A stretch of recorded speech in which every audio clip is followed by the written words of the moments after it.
You're listening to the Sales for the Nigerian Wedding Industry podcast, and I'm your host, Abuja based event photographer Tavishima Ayede. Today, we're going to begin a new story arc. It's going to be based on a Harvard Business Review article, and the title of the article is Begin with Trust. It was written, it was published in the Harvard Business Review of May/June 2020. I came across the article because it was shared by my wife, and she thought it was something that I would find interesting, and indeed I have, and I do. Because even though the focus of the article is built around something that the authors call empowerment leadership, I think it has a close analog to sales and personal selling, because sales requires leadership and personal initiative. And apart from that, for those of you who are interested in personal selling like I am and have done some studying on the subject, you'll find that trust is a key preoccupation with a lot of the more established sales trainers out there. So that's what the study that's going to be our study material for today, and is going to form the backbone of the story arc that we're going to explore over the next 3 or 4 episodes. Now, why trust? Trust is important because it's the basis of all commercial exchange. Trust is the reason why we buy and sell goods and services, and trust is the reason why our brides and our grooms are willing to part with hundreds of thousands of naira and sometimes millions of naira, because they trust that we are going to be able to pull through on the things that we promise. So once again, trust is the basis of all commercial exchange, not contracts.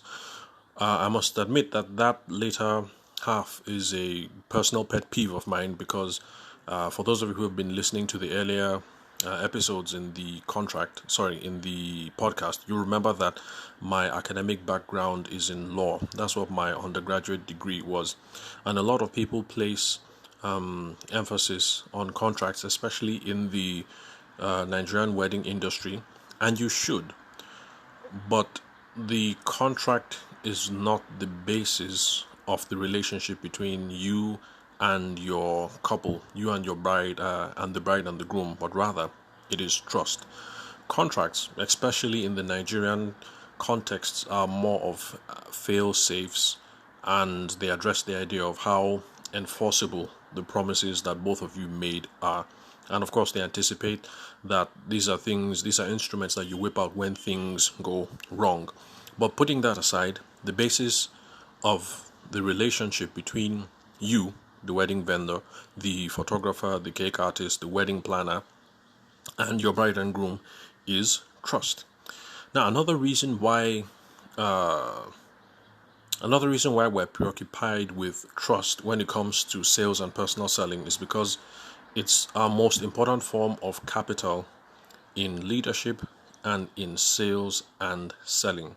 Now, the reason why I'm making reference to leadership is because, if you remember, I said the original preoccupation with the article was about something that the authors call empowerment leadership, but they also apply to sales as well. So, I'm just going to sketch what I think is the main argument that the authors were making in this episode, and then in the later episodes we'll now go into some of the heads of the argument in detail and see how they apply to sales and personal selling, especially for those of us in the Nigerian wedding industry. Now, this is what I think their argument is. I think the crux of their argument is that we have to rethink leadership from a new perspective. That the traditional perspective of leadership focuses on what your vision is, what your talents are, what your charisma is, and on and on and on, etc., etc.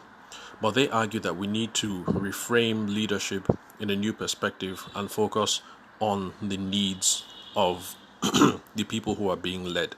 Now, how does that apply to sales? We also need to reframe the way that we think about sales and adopt a new perspective. The old attitudes that we have towards sale, at least in the Nigerian context, are built around, built around toasting skills. Let me put it that way.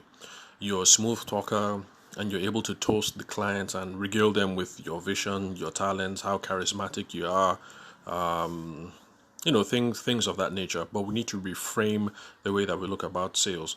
We need a new perspective. It's not about us, the wedding vendors. It is about our clients.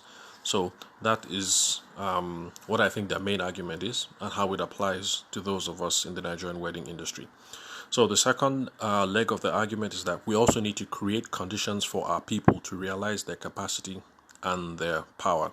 Of course, they're speaking in terms of leadership. Now, how does that apply to sales and personal selling? It means that we need to be preoccupied with how we can set things up so that our clients, our brides, and our grooms are going to be able to achieve the most important goal that they have in engaging us, which is having a wonderful wedding.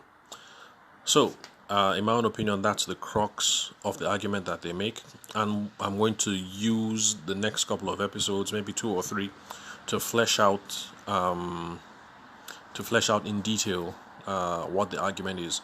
So the next thing that we're going to look at is the core drivers of trust. So once again, thank you very much for listening. Please like, share, and comment on whatever podcast catcher that you have, whether it's iTunes, Stitcher, or Google.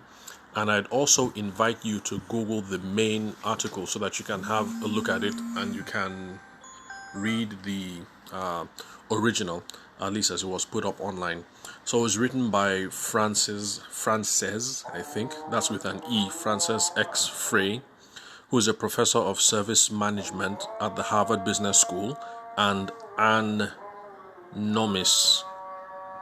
So those are the authors. Again, it was published in the Harvard Business Review of May and June 2020. The title of the article is Begin with Trust. Again, apologies for the background noise. The children are at home because of the COVID situation, and so I'm looking for ingenious ways to record, and sometimes it means I only have to record in parts of the house where I'm exposed to background noise, like the call to prayer that we have over there. So thank you very much for listening. I'll catch you guys on the next episode.